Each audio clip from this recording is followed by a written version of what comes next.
Hello friends, समस्त नमस्कार। आज ब्लॉग को स्वागत करुछि। आमे ए सबुदिन जानुचे शिशुर 1000 दिन एक उज्जवल भविष्यतर आधार। से आमे बहुत गुड़ाए कथा आमे जानी आसिलानी।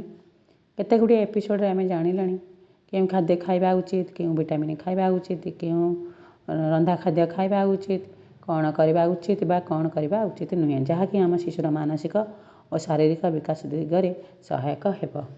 एबे आसंतु आमे जानिबा नियमित पानी केते पीबा बा केमिति पीबा। पानीर उपयुक्त मात्रा मूत्रनली संक्रमण रक्षा करिथाए। पानी शिशु पर्यंत पोषक तत्व गुड़ी को पहुँचाई थाए। गर्भावस्था पानी थली बा एम्यूनिटिक सैक रे पानीर आवश्यकता अच्छी। पानीर अभाव गर्भाशय असमय असंकुचित होबार आशंका रही।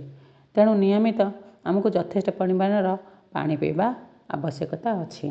जमीक 3 ରୁ 4 लिटर बा 4 लिटर किसी अधिका हेले भी चली पारिबो। एबे आसंतु आमे जानिबा व्यायामर उपकारिता बा एक्सरसाइजर उपकारिता। गर्भावस्था समय सुस्थ रहिया पई केवल पर्याप्त परिमाणर सुषम खाद्य यथेष्ट नुहे, एथिपाई यथेष्ट विश्राम और व्यायाम मध्य जरूरी। चलाचली करने सहित साधारण व्यायाम गर्भावस्था समय यथेष्ट लाभदायक होता है। यह माँ को तलीपेट और पिठी यंत्रणा ठारू रक्षा करिथाए। गर्भावस्था मधुमेह और उच्च रक्तचाप होबार आशंका दूर करे। हृत्पिंड कार्यशीलता वृद्धि कराए। कोष्ठकाठिन्य, पानी जमीबा और फुला भली समस्या ह्रास करे और शिशुर सठिक ओजन सुनिश्चित कराई थाए। गर्भवती महिला पाई व्यायाम सठिक परामर्श, जमीक आपण हल्का व्यायाम जमीक पार्क रे 5 मिनट बुलाबुली करंतु, निजको अधिक थकांतु नहीं। ढिला बा आरामदायक लुगा पिंधंतु। अधिक गरम और आर्द्र पागरे व्यायाम करंतु नहीं। पड़ीजिबार आशंका थिबा व्यायाम करंतु नहीं। व्यायाम करने पूर्वर और परे विश्राम करंतु। द्वितीय तृतीय त्रैमास बेलू पिठी तड़क कर शोउथिबा पड़ुथिबा व्यायाम करंतु नहीं, कारण एभली कले गर्भाशय रक्तर प्रवाह कमिजिबार आशंका रही। पानीर अभाव बा जलस्फूर्तारू रक्षा करने अधिक परिमाणर पानी पियंतु। व्यायाम करथिबा समय नियमित व्यवधान रे विश्राम करंतु। जदि आपण को जोनिरू रक्तस्राव, मुंड बुलाइबा, निश्वास नेबार कष्ट, गर्भाशय संकोचन, जालु जालुआ देखा जाए, अधिक थकापण बा जोनिरू स्राव हेबार अनुभव हुए, तेबे तुरंत व्यायाम करने बंद कर दियंतु। डाक्तर द्वारा निज स्वास्थ्य परीक्षा करनियंतु। एबे आसंतु आमे जानिबा आराम करिबा बा निदर गुरुत्व, रेस्ट।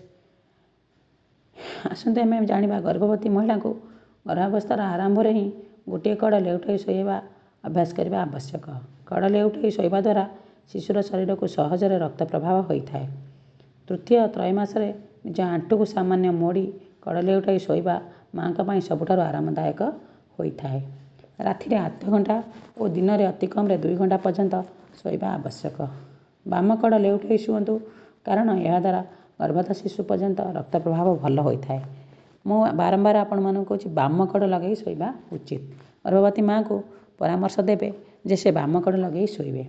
कठिन परिश्रम करंतु नहीं बा ओजनिया जिनिस उठातु नहीं, कहीं आम एरिया रे बहुत गर्भवती माँ जेहेतु न्यूक्लियर फैमिली बा एक वर्तिकालीन फैमिली रहउछंती परिवार रे, से माने चाष कार्य समय चाष जमी रे बेसी समय अधिक परिश्रम करती।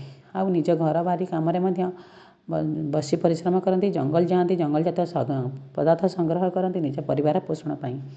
तेणु कठिन परिश्रम करवा नहीं बा ओजनिया जिनस उठेबा नहीं। जदि कठिन परिश्रम करवा ताहले ठीक 9 मास 7 दिन होगा पूर्वर बा प्री मैच्योर डिलीवरी आमर हो जाए थाए, जहाँद्वारा कि कम ओजन शिशु जन्म होता है। कम ओजन शिशु हेले आम परिवार आम देशपाई यह गोटे क्षतिकारक होता है, कहीं आमे शिशुटी को रोगग्रस्त होता है आउ जत्न अभाव शिशुटी मृत्यु मुखरे पड़ी था। अत्यधिक थकीगला भली काम करंतु नहीं बा अन्य मानक काम करने को दियंतु। जेते बेले संभव होउची मध्याह्न अल्प समय पाई सोई पड़िले भल।